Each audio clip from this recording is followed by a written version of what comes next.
Hi, hello, welcome. It's the podcast. It's directly to you, which is our podcast. It's episode 240. I'm AJ. I'm joined by Parker. We're Redirect. Hey! We'll explain more of that later. But for now, we're talking about Tears of the Kingdom because we got another trailer that we totally needed. What are your thoughts? I didn't need it to want to buy the game, but I don't think I could be more excited for the game after having seen it. So, it's one of those. But I mean, we'll talk about this more in a minute. But I think that said, I'm hesitant to dive into. I'm watching it with kind of squinted eyes, trying to not get too much out of it because I've seen a lot now, and so those things won't in and of themselves be surprises anymore.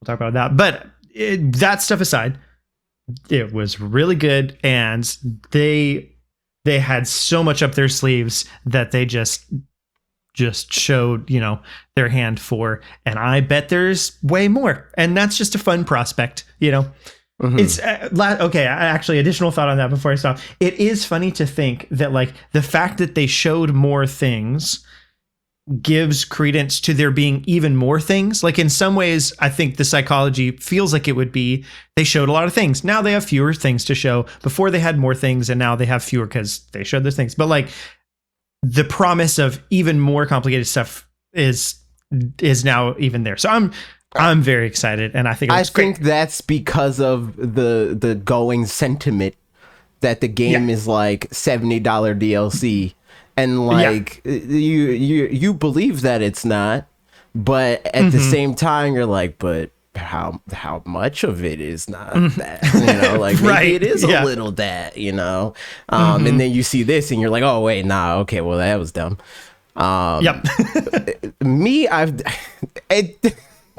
So after the first little teaser thing that we saw, I'm okay, this isn't DLC, confirmed for sure. It's not DLC. Yeah. And then we saw the next thing, and it's oh, okay, cool. They're doing along the lines of what I want to see in terms of there's a completely different enemy type or whatever, right? And this was I'm talking about the next trailer that we saw, not the gameplay breakdown thing.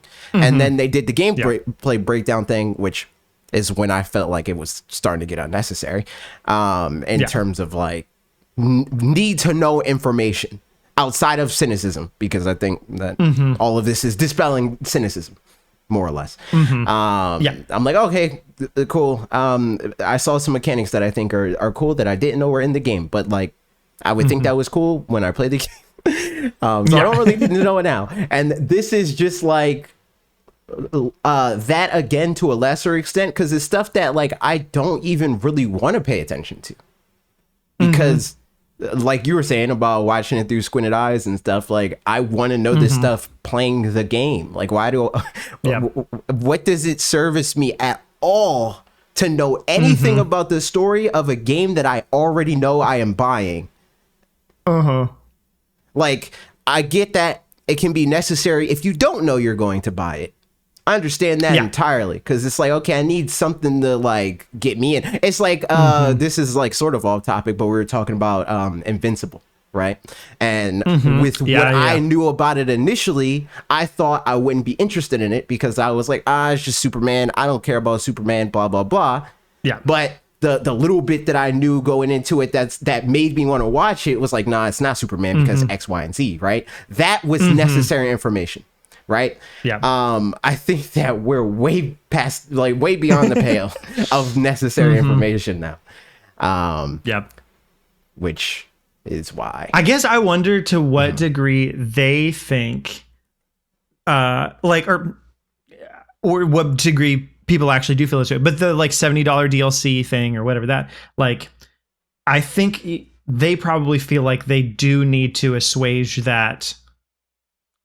Mostly, at least, if not completely, that criticism. Yeah, exactly. Where they did. I mean, they held their cards to their chest for a really, really long time until now. And but at this point, it is it's just a marketing push, and it's you kind of have to. It's when your movie's coming out and you show all the funny bits of the movie in the trailers, then you watch the movie and you're it was a funny movie, but the funniest bits were all in the trailers. they probably kind of feel like, all right, we've got to show some of the goods so that everybody is excited, because obviously, like, you and I and other people like us are excited regardless, because we trust Nintendo and what they're going to do, and specifically the Zelda team after Breath of the Wild, and like, all that stuff is like, trust that it's going to be good. But and yeah, I think it seems like I think it's also a thing of being able to extrapolate. Like, it's not even necessarily like this like blind faith of like, oh well, it's there. It's like, obviously there's story elements to this game. They've been breadcrumbing that this whole entire time. Like they're not like, okay, how do we make people think that this isn't DLC? All right, let's break the Master Sword. Let's make Link have this weird arm. What else? Zelda, let's change her hair. We'll have like, obviously there's more to that. There has to be, right? It's like, again, an extreme level of cynicism to assume the opposite, let alone anything less, let alone the opposite. I mean, especially given the fact that the first teaser that we got, I mean, on the story side at least, was, as opposed to Breath of the Wild, where the first teaser that we got was gameplay, and then, I mean, it wasn't actual gameplay, but was an action shot of Link, and a guardian and stuff like that, and riding a horse and exploring the world, sort of. And then the next thing was game demo gameplay, and it was gameplay, like, and the only story trailer, anything we got was the last one. Final one, right. That, granted, was also a really, really good trailer that, did show off like most of the cutscenes of the game, for being honest. But, still, that's what it was. As opposed to Tears of the Kingdom, where the first thing that we got for it was story, and just story. And it was the stuff with, I mean, story. It was like, exactly. It was, but story. It was, it's the kind of thing where, like, later we'll find out that that's like, I mean, assuming that it's like Breath of the Wild, it's not going to be exactly this. But a lot of times those types of trailers are just literally the opening minutes of the game. Yeah, exactly. It's like that sort of thing where it's like... Yeah. But it is, it does suggest to me that, like, story has always been a bigger focus, or the narrative at least has been a focus here. Because, like, the first thing they showed was something narrative, right. Even if not story specifically. So... yeah. But before we keep going about that, let's tell all the people some can things. Support this channel by going to youtube.com/watchredirect or twitch.tv/watchredirect and give them $4.99 of your money. Or if you have a Twitch Prime account, Amazon Prime, you link it to your Twitch account, you get a free Prime subscription every month. You just got to remember to renew it. That's all Jeffy B wants from you. I mean, he wants more from you in general. But for this specific exchange, all he wants is for you to remember to renew the subscription.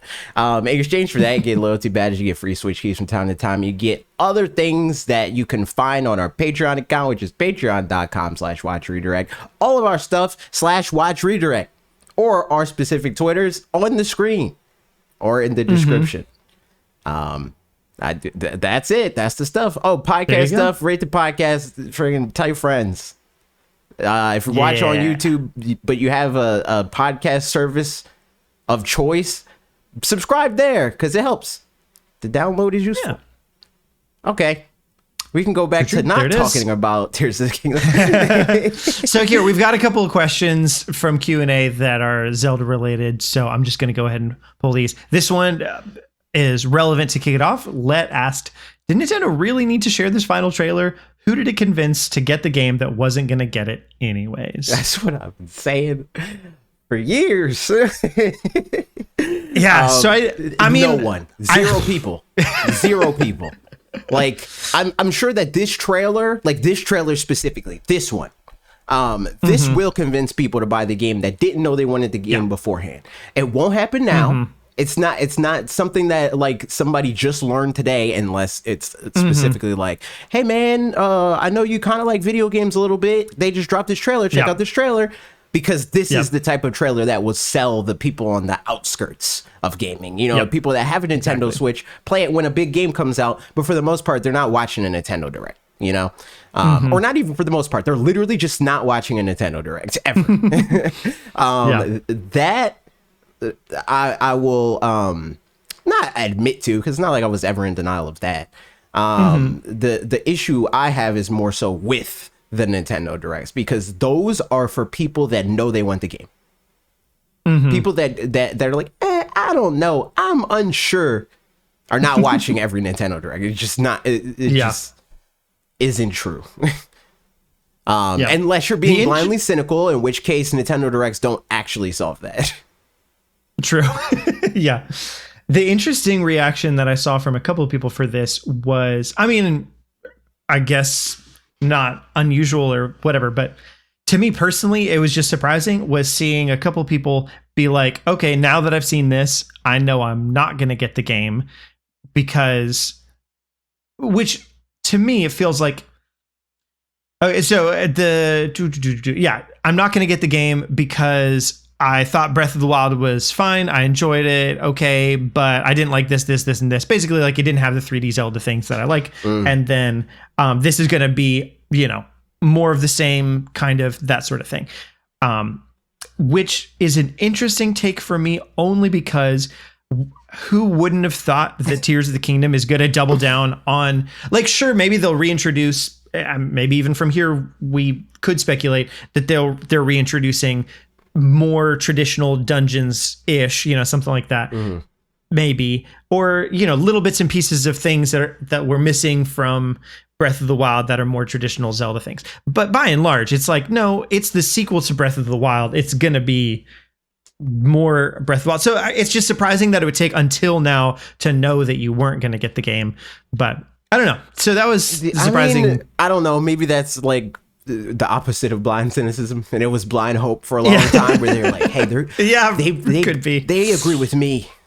They don't agree with the massive success of this video game and the fact that most people either prefer or like didn't even know to care about the old versus Breath of the Wild. They're going to change the stuff that worked for me and me only, and then like like every trailer is just like, nah, they're not doing it. All right, this is the final trailer. They're definitely not doing it. All right, rip. Which is fair enough, I guess. Yeah. I mean, and at that point, they can wait for reviews too and see if things come out. But even in reviews, there's embargoes on certain pieces of information. Yeah. Yeah, right. But yeah, I wouldn't be surprised if there was huge, like, significant story or like mechanic things that happen even fairly early on in the game that reviews just aren't even allowed to talk about at all. Whether that is like, well, so to Rice Frog's point or question rather, playable Zelda. This trailer did not confirm that. I didn't expect this one. So yeah, Mitch was over yesterday and he was asking me, do you think the trailer tomorrow is going to confirm playable Zelda? And I was like, I don't think so. Like, I think it's possible maybe that we still get playable Zelda for any number of reasons, but I don't think they're going to show us that ahead of time. But I also don't want to like have expectations set for it either. Like if we do cool, if we don't, I feel like it could go either way here. It could be a thing. It could not. And I'm fine with either. But I think that if anything, it feels more like something that they would do just to expand the like kind of like sandbox nature of it. It's kind of like unlocking Luigi at the end of Mario Galaxy or whatever, right? Or it's like, oh, you could play this game, or even like something even more like drastic than Treasure that. Like Tracker, Luigi U, like sure, But I more so mean like, okay, like you played through the game or whatever, or you got deep enough in the game, almost like in a Metroidvania kind of way. Now do it with the runes instead of with the Ultra Hand, like that kind of thing. I could definitely see that being a thing.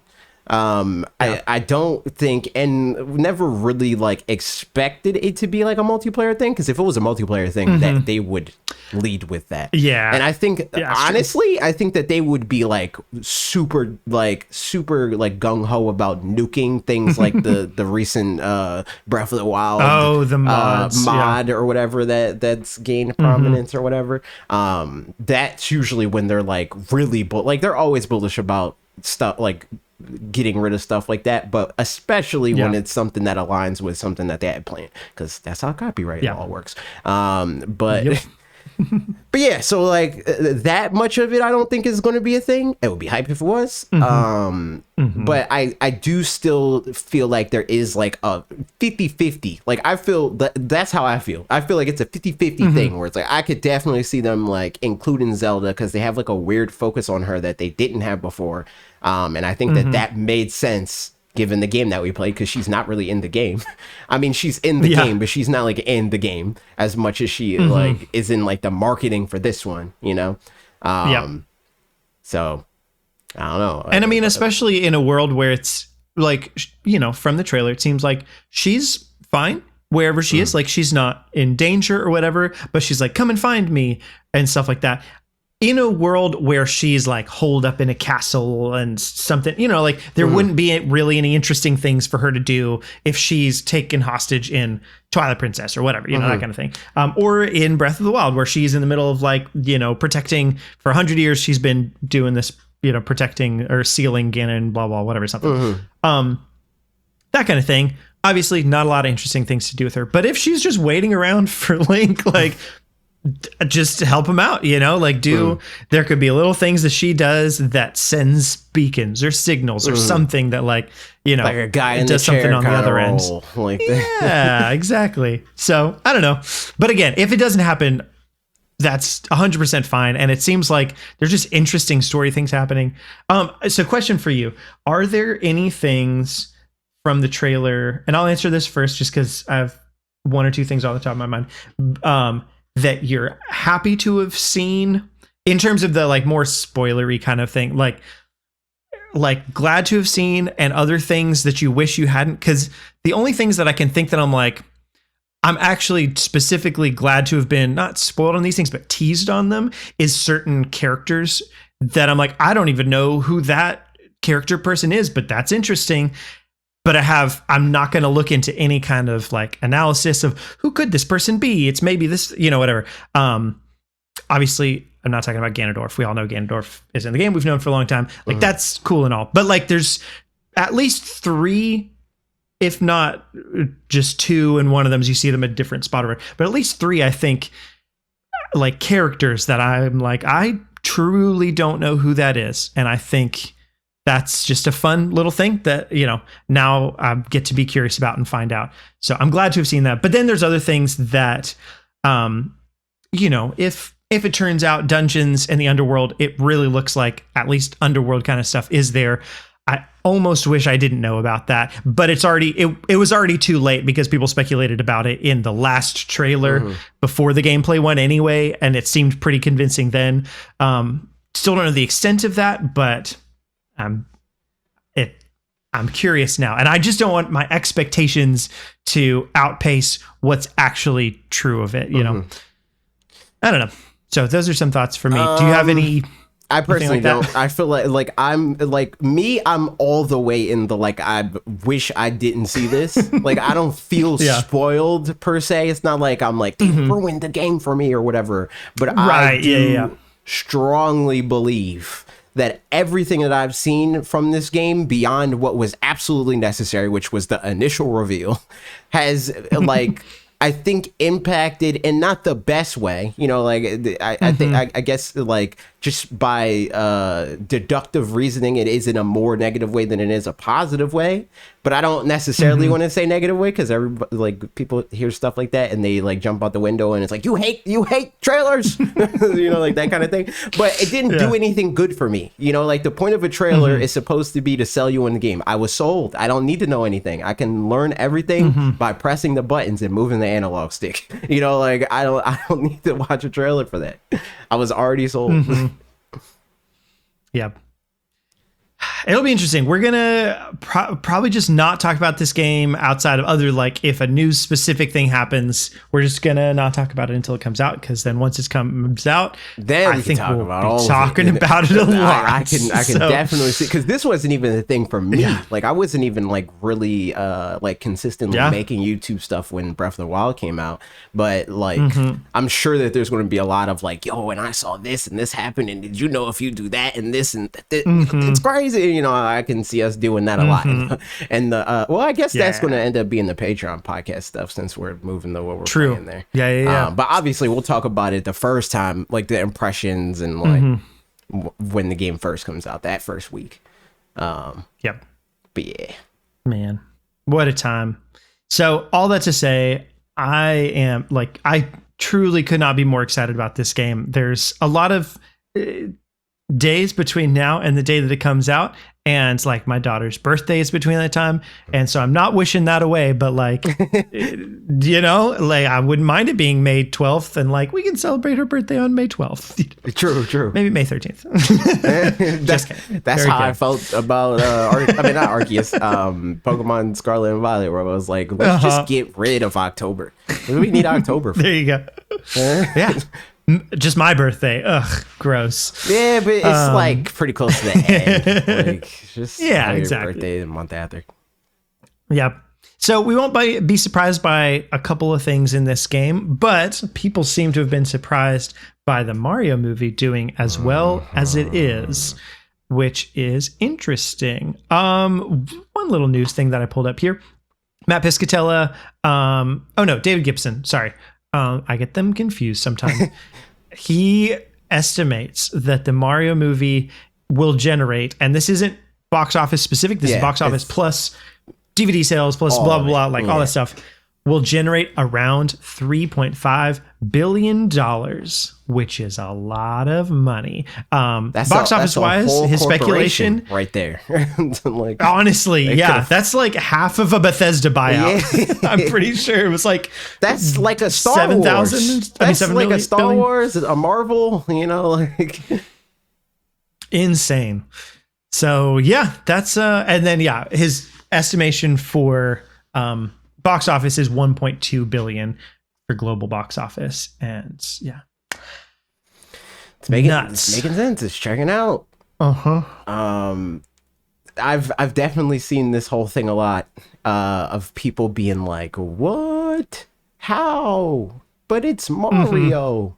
Mario's a video game guy. He can't do movies." It's like I don't know. This happens a lot in general with like social media specifically, because there's a lot of different sectors to social media where somebody can just have a bigger fan base than anything you follow ever, and you never heard of them before. You know, it's like I was talking to Youth about this a couple of days ago. She'll like be talking to me, somebody that like this is my job, to like be in this like whole thing, right? And she'll be talking about a Twitch streamer, like, "Oh, you heard this Twitch streamer?" Assuming that like I probably heard of them through the grapevine, or I'm like, "Nope, never heard of them." She's like, "That's crazy. I got 4 million followers or whatever," right? But like this is that, but more exact, it's Mario, bro. Like it's Mario the bro, man. I was gonna say. It's I mean, it's such a like easy, you know, as long as the movie is good, which I think the movie's you know in and of itself, I think it's good enough, if not great, you know. And I watched a video that was like had one really big criticism about the plot of the movie, and the whole video I was like, well, you watched it wrong, because that's wrong. It was like the criticism was something to the effect of, and I usually really like the videos that this guy makes, but all the comments too were like, dude, you misinterpreted that for sure. It was like, why did Princess Peach recruit Mario when she could have just done it herself, kind of a thing. And then he like went into, you know, all this stuff. And it was like, whoa, she didn't recruit him. He was like, hey, can I come along? She was like, I mean, I'm leaving in the morning. If you can do this thing by the morning, sure, why not? And then he managed to more or less do it by the morning. And she was like, all right, come along. So like, those are very different things. It was funny. That was like his really big gripe with the movie. And I was like, if that was your one big gripe with the movie, then it was great. You know, like, yeah.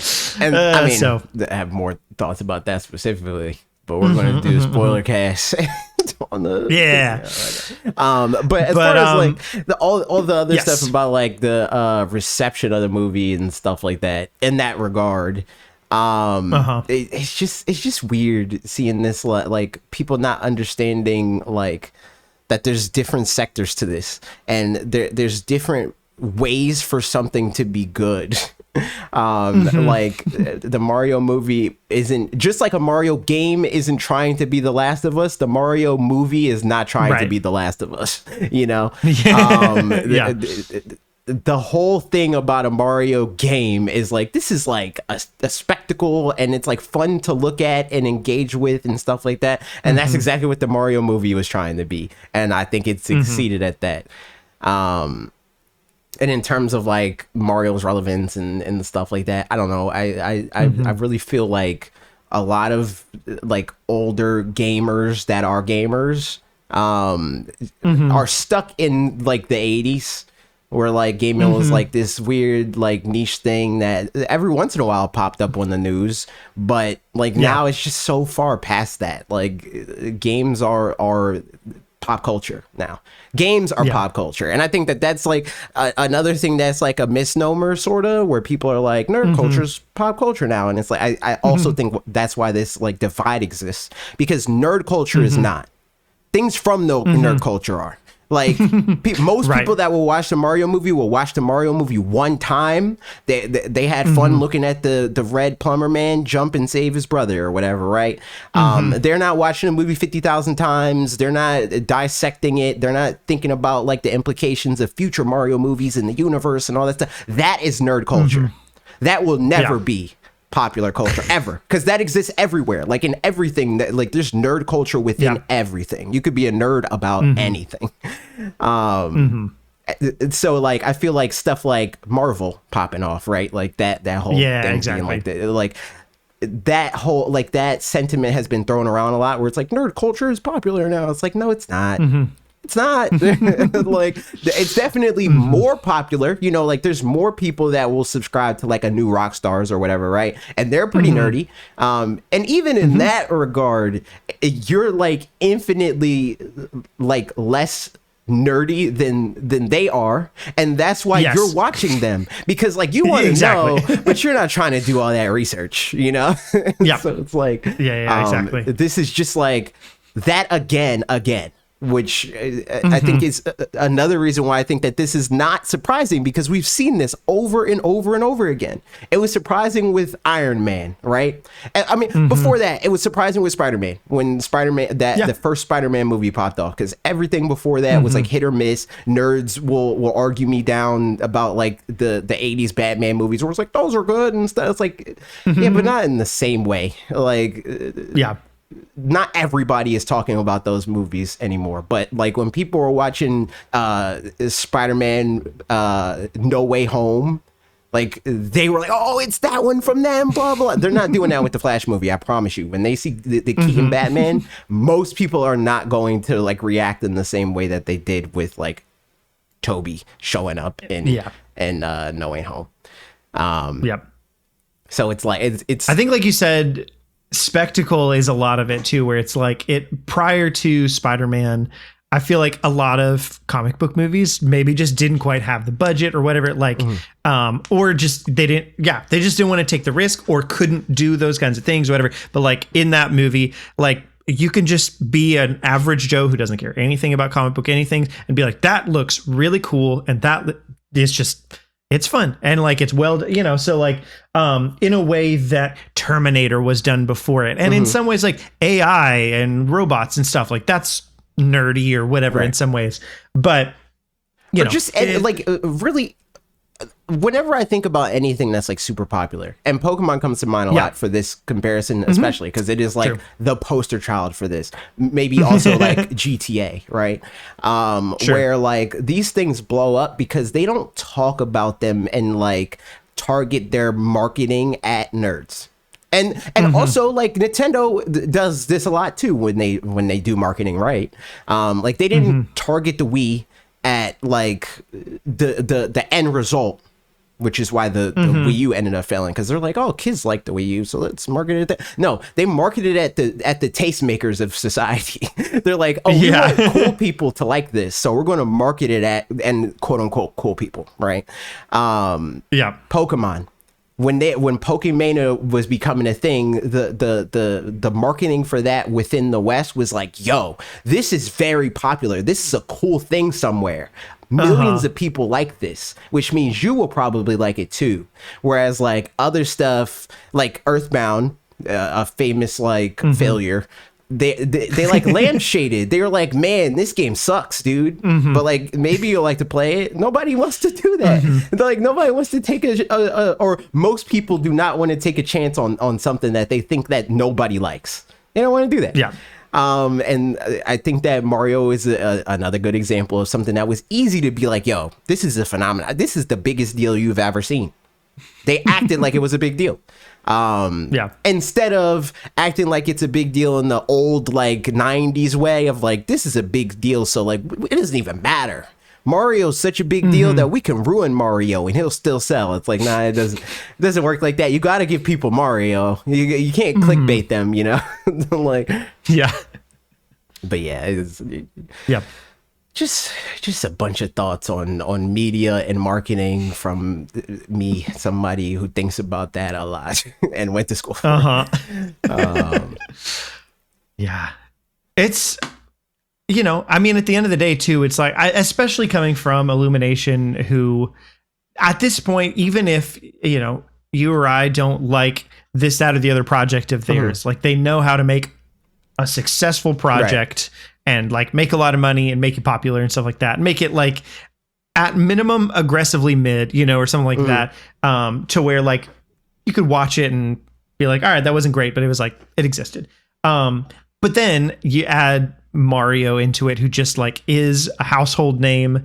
And, you know, I think at this point, especially if you're a kid, you know Mario from you're a kid. If you're a parent or, you know, adult, then you grew up with Mario and or your kids like Mario or something like that. Like there's basically every generation. And then like grandparents probably have heard something about, if not have bought 20 games for their grandkid. The comparison I made, you know, it's just when like, I was talking about this in our Discord, join our Discord, linked in the description. When I was talking about this in our Discord, was like, it doesn't matter if you're somebody that's writing wiki guides about Mario or you're the person that like that kid, man, he's always on his Nintendo playing that Mario. That's all you need to go see the movie. That is literally all you need, is that base level of understanding that Mario is a thing that exists and that there are people that like it.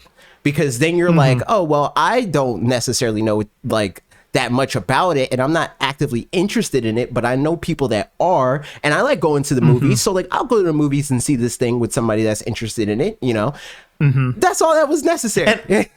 And honestly too, like these days especially, I feel like the Easter eggs thing, obviously they're there front and center for fans themselves to notice and to pay attention to. But I think there's also like the movie Enchanted. It's came out in like 2009 or something like that. It's Amy Adams and some other people. Premise is like it's a Disney-ish princess from a cartoon Princess Land, and then she accidentally gets sucked into the real world. It's fish out of water kind of situation. But throughout the whole movie, there's like all these references apparently to other Disney movies where like this person is dressed this way and they're supposed to kind of be reminiscent of this other character or something like that. But it's things that you just, you know, it's Easter eggs. You don't necessarily notice it, but if you're really into it, then you do. But that's one of those things. I didn't know that there was like this whole thing about that. And then a friend of ours was saying, just mentioned all those things. And all of a sudden, I mean, I've seen the movie before, but all of a sudden I was way more, I guess, like impressed by the movie. I was like, oh, that's really cool that they did all those things. I feel like these days especially, there's a lot of people who, like, if then told, you didn't even notice it, but like there's 120 million Easter eggs in this movie. Like, even though it's front and center for the people paying attention to it, like that adds extra like weight and like buy-in to people down the road. So all that to say, like, Easter eggs may feel like this throwaway thing as a creator, like, you know, you don't really need to do that, maybe, you know, in terms of the 90s Mario movie and that kind of thing. But I think they just like have way more weight than some people may realize. And I think this movie did a great job of realizing. Yeah, exactly. It needs to be multi-leveled. It can't just be the deep cuts, because most people won't even care to ask about that. There needs to be like the lowest common denominator Easter egg of like, yo, I heard World 1-1 themes before. Yeah. And then the person that knows a little bit more than you is like, oh, but did you hear that motif of World 2-4, you know? Like that sort of thing, right? And then it's like a whole rabbit hole, and then it's like, oh, but what about the Mario Galaxy movie and I mean music and like that sort of stuff, right? Yep. Yeah, they did a great job. Yeah, they really did. It was a good old time. And hopefully they'll also do a good job with Nintendo Live 2023 in Seattle, Washington. Yeah. This is a neat little thing. True. I don't know what all we know about this. I did listen to the Kit and Krista podcast where they talked about what it was like in Japan at the Nintendo Live in Japan. Mm-hmm. And so therefore, like what this one will probably be like. But this is just a cool thing. I guess the details of it is here's a little blurb. Fans of all ages can currently experience the unique games, characters, and worlds of Nintendo on Nintendo Switch. But we want to expand that scope with a new experience. With Nintendo Live 2023, we're giving attendees a chance to celebrate together with family, friends, and the broader Nintendo community in the spirit of fun and creating long-lasting memories. Okay, that didn't give nearly as many like detailsy things. So but yeah, it seems like there's going to be performances and performances. It's game tournaments. It's like a Nintendo convention, basically. From what I've gathered of the Japanese one. I'm interested to see what they do in terms of. I mean, I kind of want to go. Low key, I might go. Yeah, I mean, honestly, this seems like E3's dead. Yes. And that's great. So this seems like the perfect way to like, yeah, exactly. I mean, just, it's not exactly the same as the hypothetical glory days of E3, like everybody together or whatever. But like, these are the things that if you were going to E3 for Nintendo, then this is better than that. Right. Because you're getting to do all this stuff. I don't know if it's going to be like that in terms of like, there's probably not going to be like, sure, the unreleased games, like I don't know if they're going to do any of that. True. But it will have like the part of it that's like, see the Zelda statue and the like how crazy this like booth is, like it'll have like those elements for sure. Yeah. Also, I mean, Alex, it's Party also Trevs. Facts. Party at Trevs.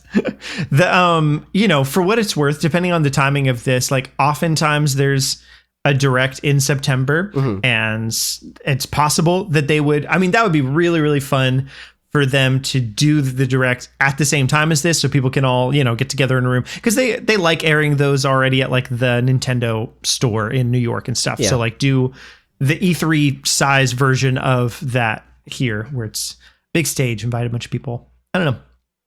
Could be fun. I mean, I just know that they didn't do that before. So it seems like they probably wouldn't here. Yeah. I feel like they might, because something that they usually do when they do stuff like this is they have like press events around this time where it's like, well, everyone will be in Seattle anyway. Show you X, Y, and Z. Right. So that could be cool. But I don't know if they're going to like E3ify this in that way where it's like, fans, try the latest build of our new game coming out. Yeah. But we'll see. So you might be able to go there and play some games, but yeah, they don't. If they do a Smash tournament, I'm entering, and it'll be cool. Yeah, I mean, I'd imagine that they. I guess I don't see one on. I would imagine so. So yeah, maybe you can go there and play some games, but if not, then you can play games at your house, just like we did this week. It's true, and we'll tell you about them. Where do I want to start? What you got here? I played. What did I do? I mean, well, I'm playing Pokemon. I'm doing the draft league thing. We just finally got our matches for week 1. We're actually starting. Preseason's done. We're getting to it. Nice. So I'm not really preparing, but like I'm trying to figure out when my match is going to be, because I'm ready, man. Like we did the seeding and stuff like that, and like. People are like, yo, so AJ's the 1 seed, right? And I'm like, I don't know about that. Like, because we have Slim who is a Twitch streamer, Big Slim World on Twitch. He was like a VGC guy. Like that was like what he did. That was like his content creation, which is why I wanted him to like be a part of it or whatever. I was like, nah, he needs to be 1 seed. Like put me at 2 if you want, but like he's 1 seed. But my first match is going to be against my friend Zay. I think I could beat Zay. I'm beating Zay. I'm gonna tell you right now. That's a W for me. Nice. So yeah, I was playing that, doing like practice battles and stuff like that. I'm feeling good about those. Nice. But I mean, does everybody know who else everybody's teams are liable to be? I can list it. Oh, you're saying like what Pokemon everybody has? Yes, that's public information. That's all in the. Okay, so yeah, because they're all of their Pokemon, but from that you pick a subset of 6. Yes. So I don't think that's not something that gets like or is supposed to be like necessarily announced way ahead of time. It's just once you pick your 6, you have to stick to your 6 for those three matches. So it's kind of like when you battle or when in like a Pokemon match in the anime or whatever, right? There'll be like the 6 Pokeballs, and when Ash throws out a Pokemon, it'll have that Pokemon on the screen, and it's like, okay, that one was revealed. We know what that one is now, but the other 5 are not. It'll be like that. Everything will be revealed within the span of the first battle. But even before that, because like when you start the battle, it'll show you all 6 of your Pokemon. And you can't change out from there. You can, like, in theory, like, the game lets you change out. But you're not, like, our rules say you can't change out. Once you pick your 6 for that set, that's your 6. You can't deviate from that. So the lead up to the battle is looking at everybody else's 11 overall, and you're 11, and thinking, what will they bring given what I have? Or what their general strat is, and what works strongest there. And trying to counter that. Yep. Should be fun. Let me see the matches. Where did he put this? Oh, matchups. There we go. Okay, first week is me versus Zay, Mega Man versus Colton, Mars versus Potato, who's like one of Lee's friends, Lee versus Lucha Boy, who's a viewer. But he comes through here. He might even be here, Loki. Trav versus Rise, and then Pete from Flipscreen Games versus Rob, who was another friend of me and Lee. And then Slim, Big Slim World, he has a bye this week. Nice. So that's awesome. Do you know? And that's when is that streaming? I mean, I might stream it. I don't know. It depends. Like, not every match is going to be streamed. So how it works is gotcha. Matches are announced on every Wednesday, and all players have up until the following Wednesday to complete and report their matches.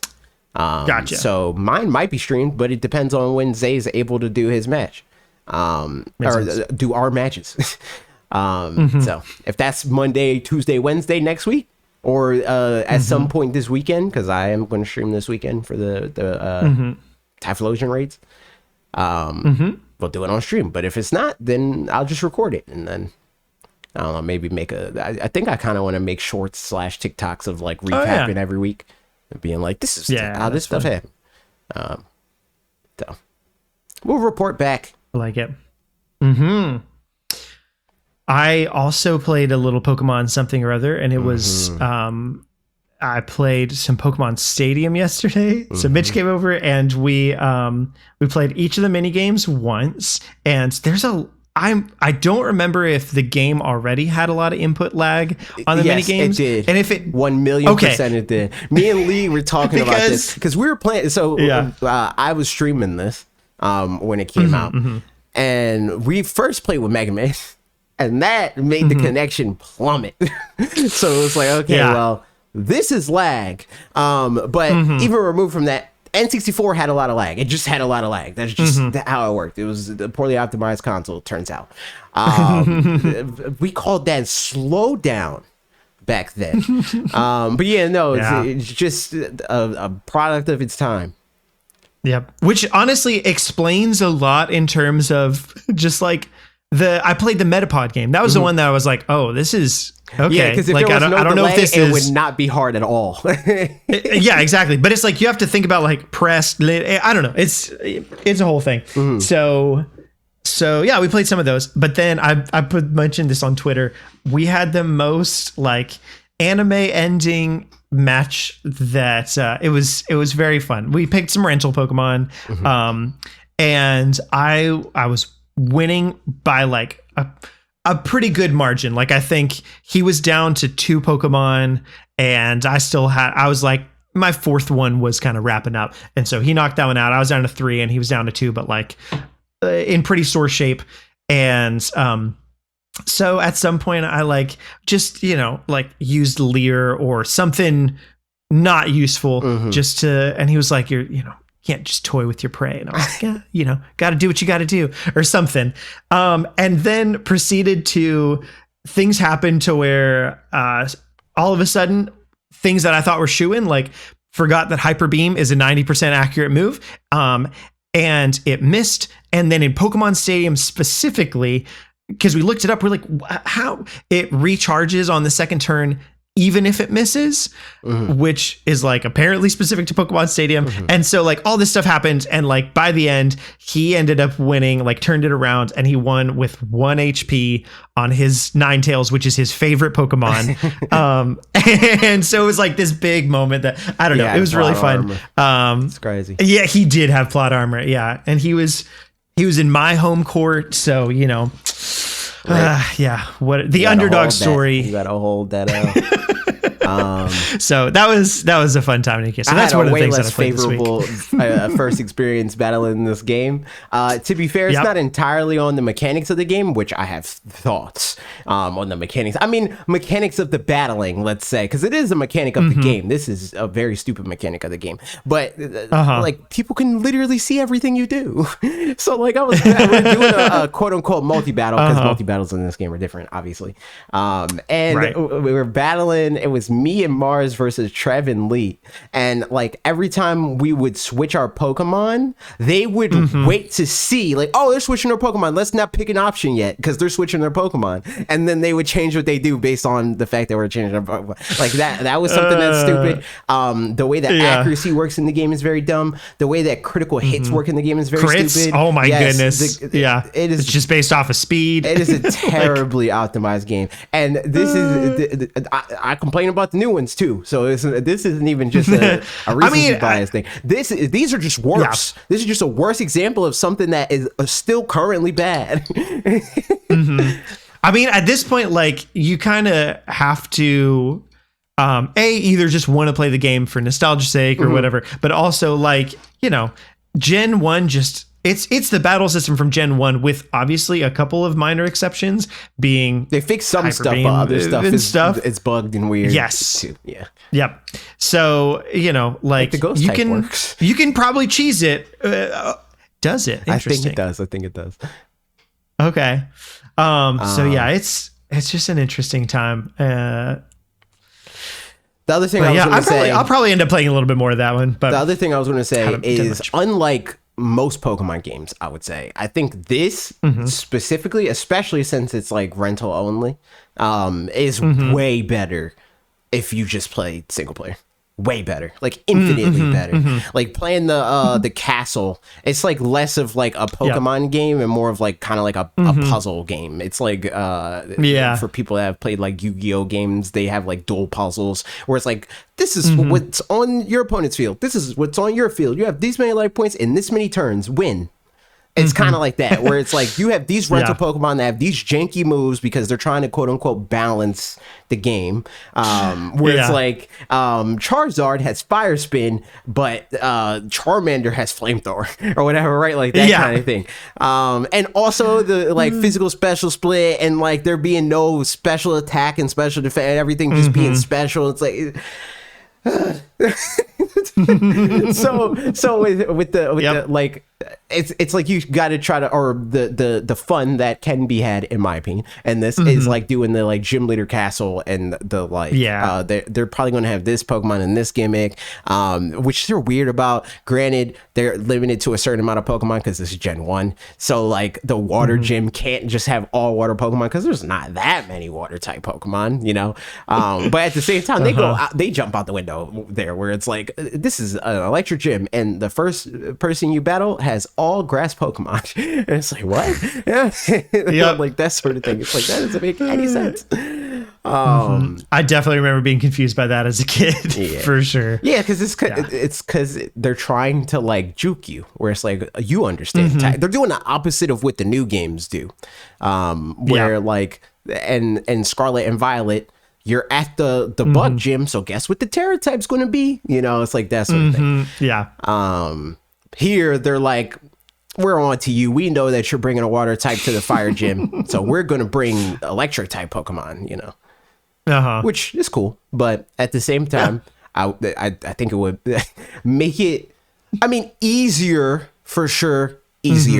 But also make more sense and be less cheesy if you were at least able to choose the moves for your rental Pokemon, even if it was like a draft kind of thing, where it's like, well, we want to balance these Pokemon, so like if you give Charizard Flamethrower or whatever, the rest of his attacks either have to be like status or like under a certain amount of base power, or double turn or 2-turn moves or something like that. But you should at least be able to like tinker with the balance a little bit. I mean, should have been able to. Obviously, the game is long gone, but also like they've done special edition versions of games and stuff like that. I feel like they could have did that to accommodate for the fact that we don't have the transfers.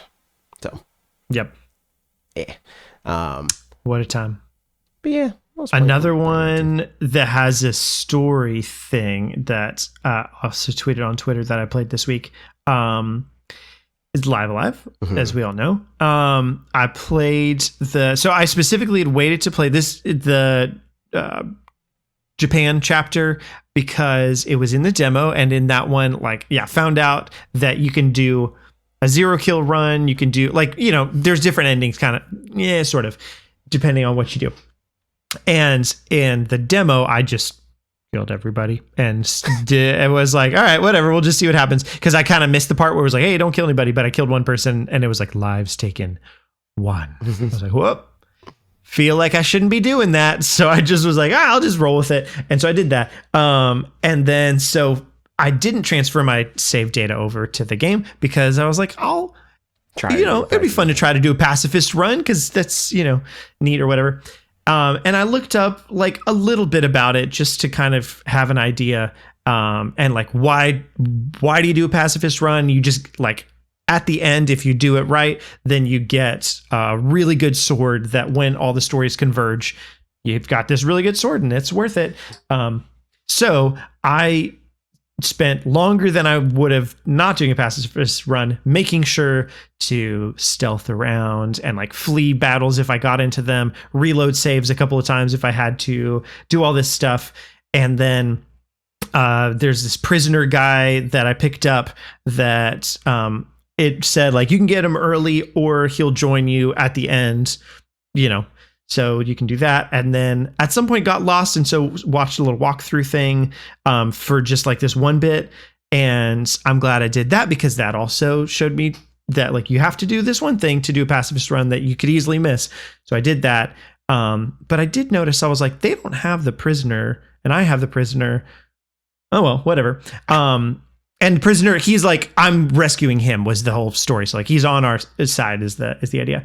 So then I go to like final boss room kind of thing, and suddenly my cutscene is not exactly the same as their cutscene. And there's these 8 soldier people that, for me, initiate a battle, and for them just leave for some reason, and then the prisoner shows up for them. And I was like, wait a minute, but what? And I tried to flee, and it wouldn't let me flee. And then I looked it up, and apparently you can't get the prisoner early and get a pacifist run for literally no reason at all. And I was so frustrated because I worked so hard to get this pacifist run, and a thing that was like just completely like you had no way to know that would ever be a thing. Just completely killed the run. So I just had to, I killed all of them, and then it was like lives taken 8. I was like, great. And then, beat the bosses and stuff like that. But that was like it's frustrating too, because I think honestly that's the best chapter of these. Yeah, but now it's got this like little stain on as it. As an RPG player, you're supposed to know that every time you do anything, you got to make another save over and over again, because the game just might not work. But they're great though. They're good. Man. So it's, and it's definitely one of those things like back in the day, I could see how there's probably several things throughout this game and others where like, you're just not supposed to do that on your first time through. It's like, I think in Earthbound, which Earthbound is, sorry, not Earthbound, Undertale, which is pretty inspired in some ways by Live Alive, like Megalomania or Megalovania and Megalomania are, songs that something. Yeah. You can't do a pacifist run your first time through. Like it's just not possible. It makes you kill somebody like right off the bat, basically. And honestly, I think that's a good way around it so that you don't try to and ruin the experience. I guess you could just like, all right, can't do pacifist run. I'll just play normal.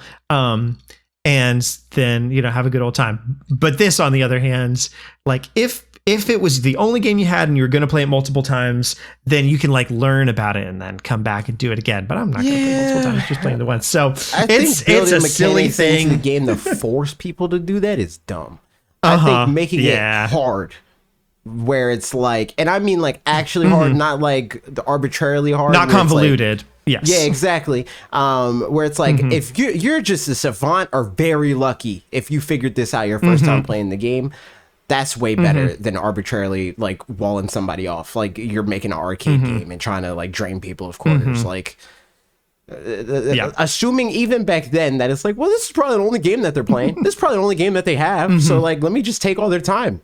Is bad. Like, so it's silly. But that said, I'm still having a good time with the game. I think that chapter is really good. I just wish that I'd known about that specific thing, but whatever. So yeah, I've got one more chapter left, and then I'm really curious how they all converge, because I don't know. But we'll find out. Cal says you can do a pacifist run first time. It's the only Undertale story I've played. Yeah, really? I really thought that you couldn't. That's funny. I think I remember wanting to. So Undertale spoilers for people that mute for like 12 seconds or something. So you're probably talking about the tutorial thing. Is that what you're talking about?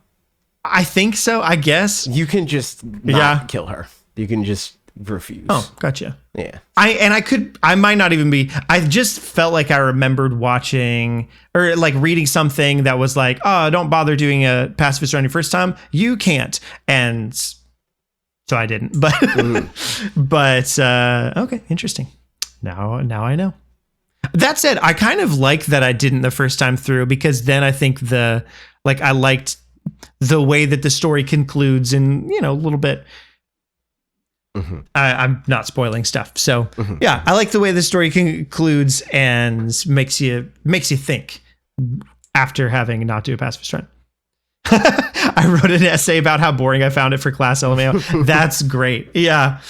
Yeah, I feel like a pacifist run, it's a good reward for somebody who wants to go back and do it. But that said, for Live Alive, for this chapter, it was fun to do a pacifist run because I had to stealth around things, and you have like an invisibility cloak button kind of a thing, like a shadow ninja something. I don't know.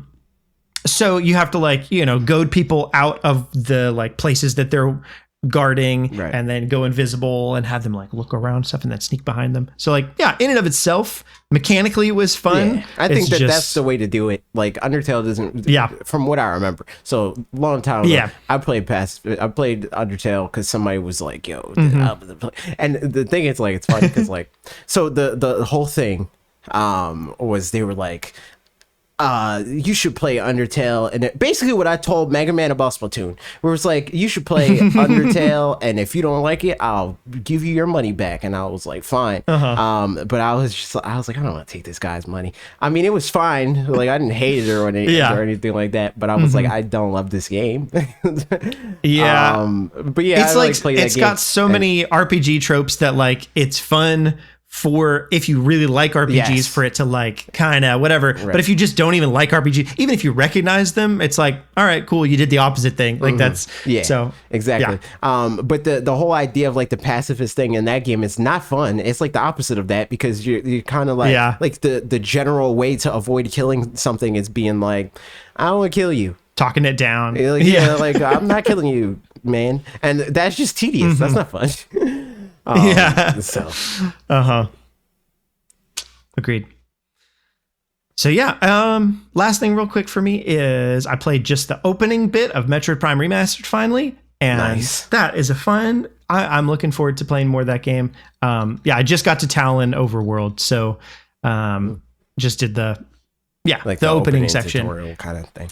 Yep. Plays real well, looks real nice, and just like atmosphere, you know, it's all the things people say it is so far, at least. And this is, I've gotten a little bit further than this the first time when I played it on the GameCube, but not a whole lot further. So we'll see. It'll be fun. We shall see. I'm also playing. I mean, the game is not out in America until tomorrow. But Capcom, they emailed me and they were like, yo, here. And I was like, sick. And then I turned it on and I played it for a little bit and I was like, nice. I want to play this on stream. Which I already knew. It wasn't like I wasn't like trying to figure out if I want to play it or not. It was more of like, I got this game. I want to play it. I just and so literally. What are you going to say? It's. I don't think you said what it is, but it's Mega Man Battle Network. Battle Network Legacy Collection 1 and 2 or whatever. Nice. But yeah, that's what it is. I'm playing that, and I'll probably play it Monday on the stream. I might play it before then, like just to play it. Because like usually, like I think I'm gonna like kind of do this with like Tears of the Kingdom, where like the major story stuff I'm just gonna play on stream. But everything I'm not gonna not play the game all stream, because sometimes that's what I do, and I don't want to do that for these games because I just want to play them.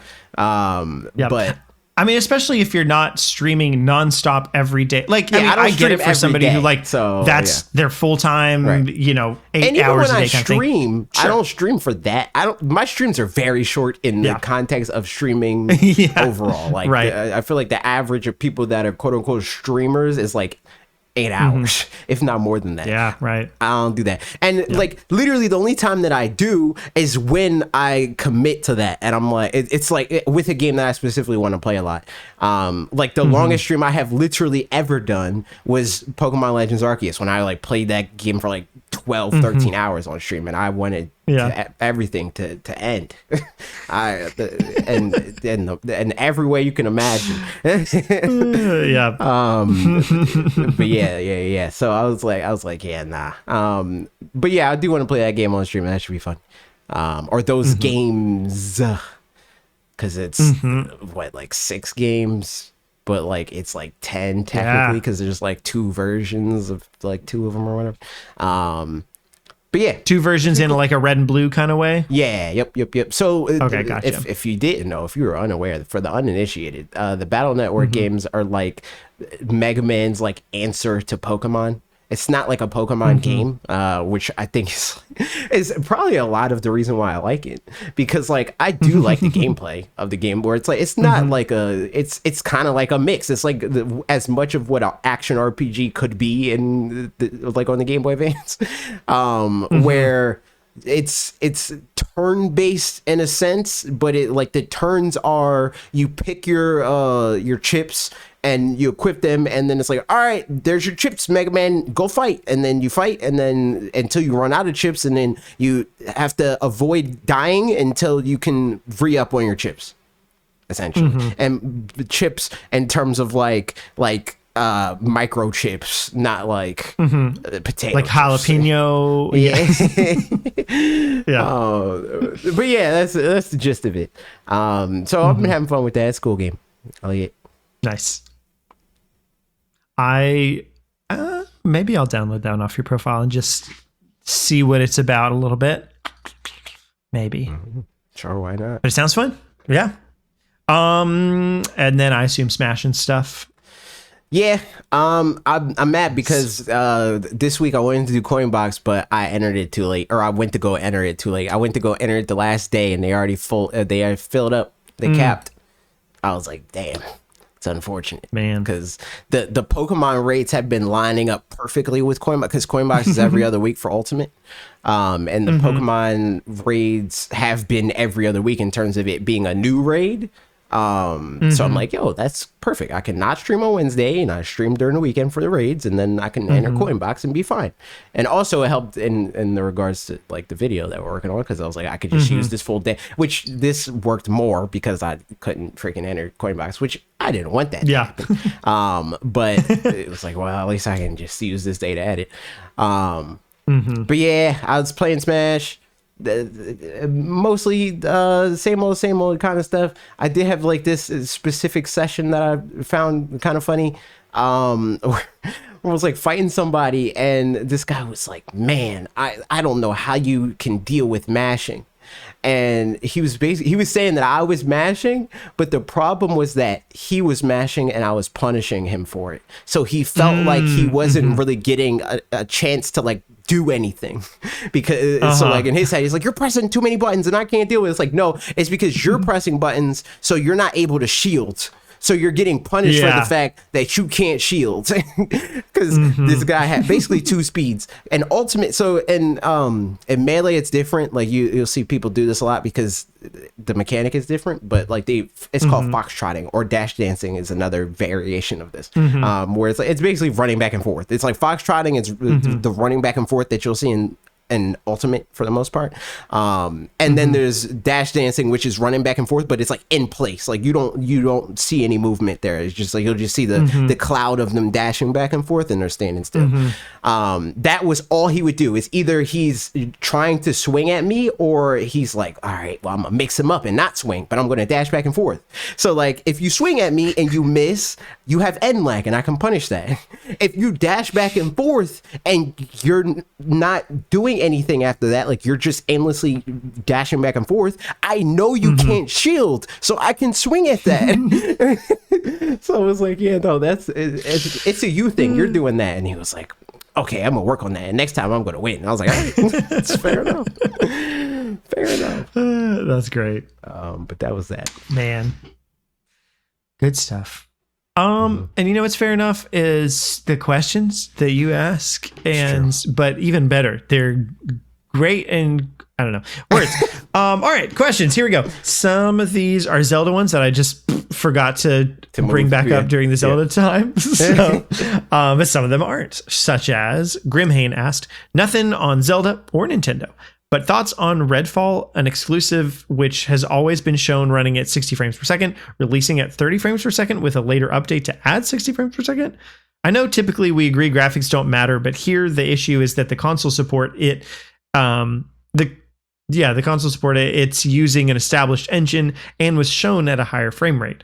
Likewise, and then also likewise, thoughts on Ubisoft thinking their catalog is worth more per month than any of the big three's primary or secondary subscription tiers: Game Pass Ultimate, PS Plus Extra, and Nintendo Expansion Pass Plus. On the topic of the Redfall thing, I think that is, like, we're in false advertisement territory there, which I think is bad. If like all their previews are like, this game is running at 60 frames per second, and then they're like, it's not, and maybe it will later. I think that's annoying. But yeah, like at the end of the day, it doesn't like give me a lot of confidence for whatever else is, like if. Like when the update is coming, if the update will be good, because there's a reason why you're not releasing at the target frame rate, but you're like, I will drop it eventually. It's giving Halo Infinite, you know? Yeah, exactly. It feels like if you get an email and there's a typo in the subject, you're like, Not sure I really trust the rest of this email. Yep. You know, that kind of a thing. Where like maybe they really are going to perfect this 30 frames per second stuff. For what it's worth, me personally don't really care about that much in any games. Barely at all. Yeah. But I do think similarly for the reason why it bothers me I here don't know, with this game is when frame rate matters, it's if the game is designed around that frame rate.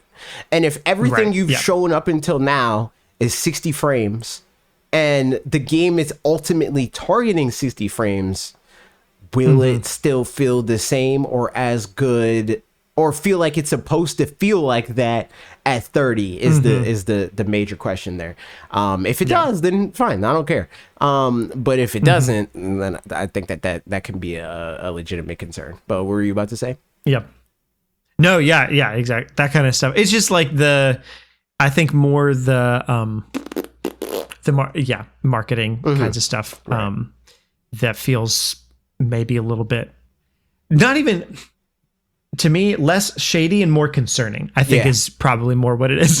To where, Which, you know, if it comes out, could be both. If it's concerning and they're trying to hide it, that's shady. Yeah. So we'll see, I guess, whenever it comes out, and just what, you know, if reviews are like, oh yeah, it's 30, but like, you know, it's fine. And it'll be 60 later, then cool. But, you know, also, yeah, definitely. I mean, Alex said delay the game if it's not done. Yeah, I think. Yeah. Yep. Just go and delay it. I think they're scared to do that because they've been like, you know, they bought all these studios and like they got grace for that to an extent. Obviously, there's people that are like, we want the games already or whatever, right? But like people like us are more like, okay, that makes sense. Like you got criticism that you need more studios and you need more exclusives and you need more like long-standing franchises that people can care about. It takes time to build something like that, so it's fine that you're buying these studios and like they need to work on their things, right? But like, now they're at the point where people are complaining because it's been 2, 3, 4 years since the purchasing of these various studios. And they're like, all right, where are the fruits of that? Like, where we at here?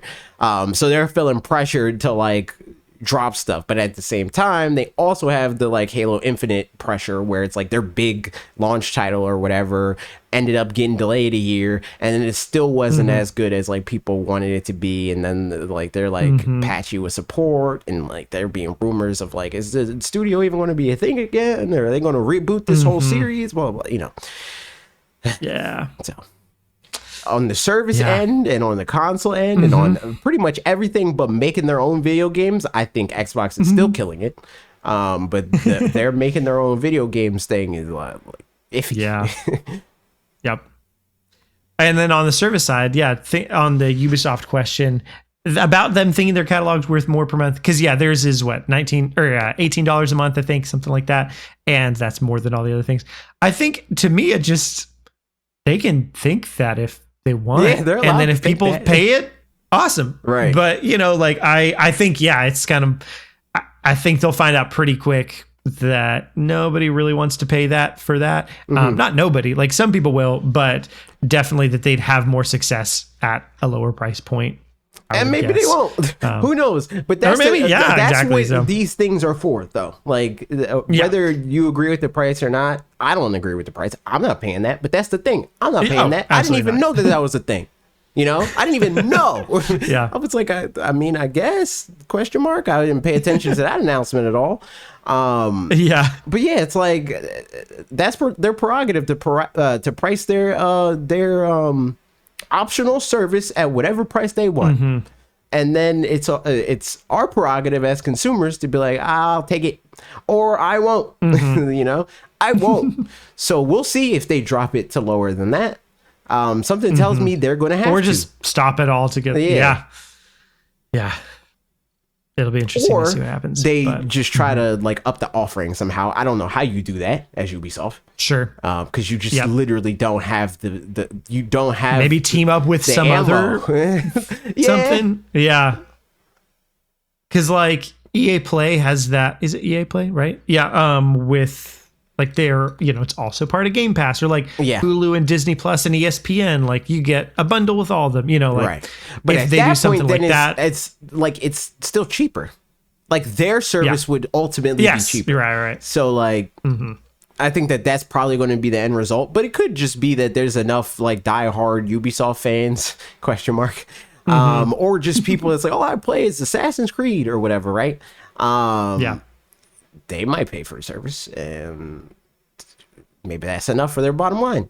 And maybe that's what their expectation is that like all people that want this are people that only play like Assassin's Creed and maybe like, I don't know, Rainbow Six or something. And if they get X amount of those people to pay $19.99, they're going to make their money back. But like everybody else doesn't even think it's worth any, like, I don't know what I would pay for that.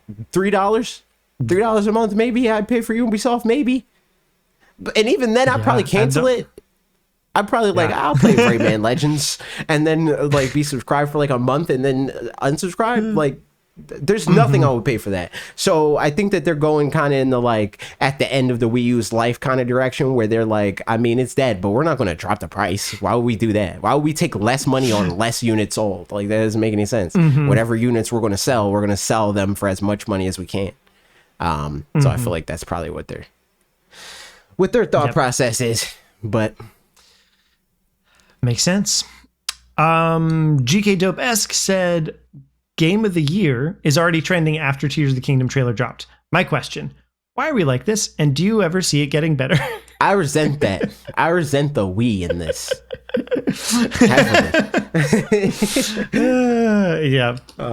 Because I have not. And I also am very perplexed by this because I don't know why people care that much. Like, like the only time that I even have a Game of the Year is when it's like super obvious, and that happens after playing the game.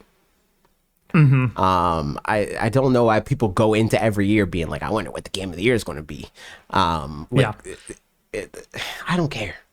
I think there's two sides of this coin, and one of them is if it's being said in like this is going to be my Game of the Year, I'm fine with that because I mean I'd probably say that they're like, yeah, this. I can't imagine a world in which this isn't my Game of the Year, whatever. But if you're talking about it in like this is the Game of the, like winning the, Game of the Year awards, the Game Awards, then that's just, don't bother. That's just like fanboy war kind of stuff at that point, more or less. So like, we don't have to do that. It's really what it is. I think, honestly, Yahtzee is fun. So it's like, it's definitely not like toxic and like it's not toxic period the former example that you gave, but I still think that's weird, like because you don't know what else is coming out. Like sure, it's probably unlikely that the sequel to your favorite game period is going to be usurped by something, but at the same time, Breath of the Wild wasn't your favorite game until it was your favorite game, and Breath of the Wild didn't come out until it did. So like who knows? Like so I just think that beforehand it's super weird to declare like this is the best game for the year because the year just started, and like even after the fact, like the desire to declare to the world that this is the best game when they may or may not even like the game, it's kind of weird. Like I think that like going more in a direction where it's like what I try to do, like with Splatoon for instance, right? That wasn't my game of the year, but I do think that it was a game worth playing. And that's what I champion, where I'm like, this is a game worth playing. This is a really good game. I think you'll like it, whether you may or may not think that you will like it for these reasons. I think that that's a different thing. But like this competitive edge to like something that subjective of like, this is the best thing that there is to offer, I think it's weird. And also there's like pitfalls there. Like I saw, I'm not going to get into a specific exchange, but I saw people being like, Final Fantasy 16 is going to be the game of the year. I was like, I hope not, because that game is cringe. Like, like separate from why I would normally think a Final Fantasy game is cringe. Separate from why I would know to think that a Final Fantasy game is cringe, because it's not like this game is the exception in that they kind of always have that. This is just, they're just super public about it this time around. But yeah, that is another part of it that's kind of weird because it's like, well, Yep. I think people may have legitimate reasons to not even care for this game at all, be it something as extreme as this or not, you know? So, I don't know. Yep. I don't know. Yeah. Yeah. I think it's just not a conversation worth bringing up until the end of the year. Yep. At that point, you know, like, so Like a reflection. that's stuff. This is what we did this year, and this was my favorite part of it. I think that's good. But like trying to get the cart before the horse and be like, this game is going to be better than the game that you're looking forward to. It's like, all right. Yeah. Because that's the thing. Yeah, it does, like, it just sets it up as like competitive for the sake of competitive, or like defensive more than anything. I think, for which is like, that's just not fun. Not even like, necessarily defensive. This is aggression. Like, yeah, true. Yeah. You were attacking every other game before you even play this one, which is insanity. Oh, but yeah. Mega Man said, Breath of the Wild DLC looks pretty good. Yeah, agreed. What's the strangest combination of food you've seen that sounded horrible but tasted amazing?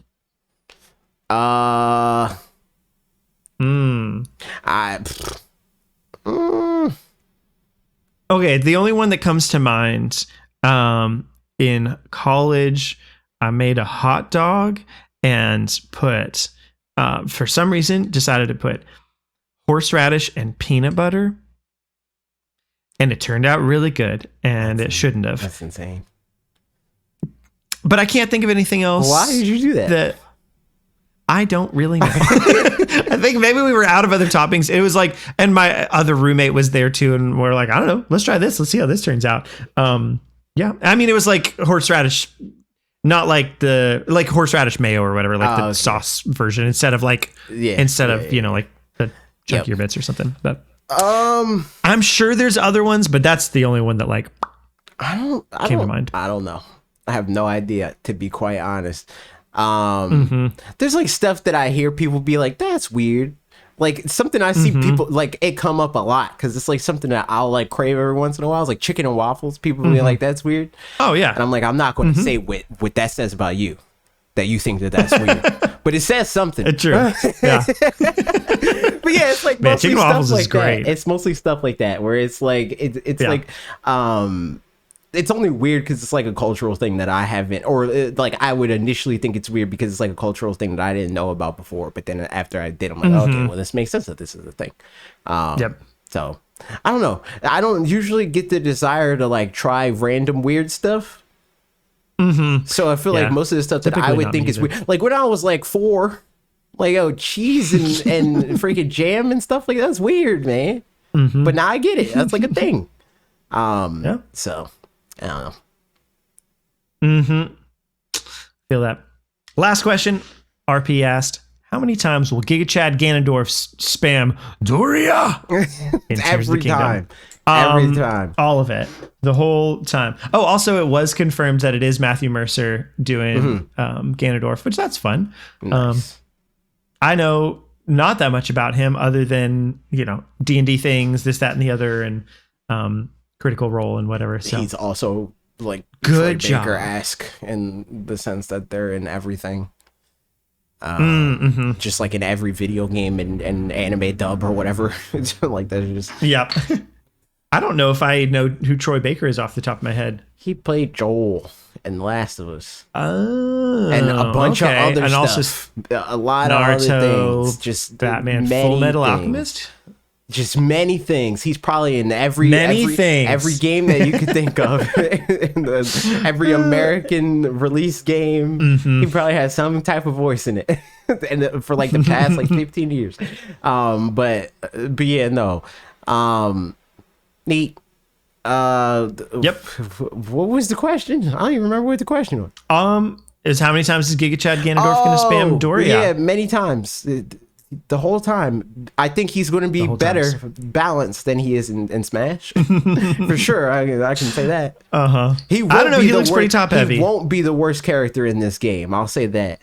Boo. Also boo. But Ganondorf is objectively the worst character in Super Smash. Is he Bros. really? Ultimate. For sure. Like there's like some debate where people are like, but what about Little Mac or Dr. Martin? No. Ganondorf is the worst character. He's just the worst character. I was talking to Lee about this too, where it was like, the Ganondorf is the only character in the game that I can't see any legitimate argument for having a winning matchup at all. Like I can't think of any character that loses to Ganondorf. Like I could think of players that lose to Ganondorf because Ganondorf is kind of like a noob killer, where he's just like, you're gonna run into attacks that you should never get hit by, and when you get hit by them, you'll die for it. And yeah, but like at the same time, you should never get hit by it. He is huge, so like you can hit him before he hits you, and he is slow, so you can hit him before he hits you. But in this game, I'm sure that he'll be better. Yeah. I believe it. And with that, podcast is over. So see you guys. See you ladies. See you folks. All of the things. I don't know. Words. Like, comment, subscribe, rate the podcast, tell a friend, follow on Twitter, all that good stuff. Look at all our social media. It's right there on the screen. Yeah. All the same thing. Okay. Goodbye. Bye.